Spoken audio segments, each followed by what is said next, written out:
Now let's create the first article with Webhub CMS. From the launch checklist, I'll click Create Your First Article. Then Webhub asks which content application this article belongs to. This matters because it decides the base URL path for the article. For example, if I choose About Us, the article will live under the About-US path. Once I click OK, Webhub takes me to the content creation page. Alright, let's keep going. Here I have 3 ways to create the article. Upload a file, let AI help me write it, or enter the content manually. Uploading is simple. Open More, choose Import from File, and upload the article file I want to publish. Just note, the file should be in CSV or XLSX format, and it should mainly include text, numbers, and structured content. Images, videos, and other media can be added later on the editing page. For this tutorial, I'll use AI creation.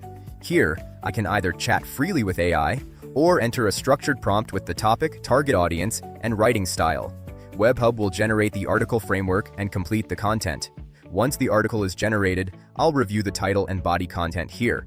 On the right, I can also check visibility and SEO settings, including Google Search Basics and social sharing. When everything looks good, click Publish. And that's it. Your first article is now live on your website.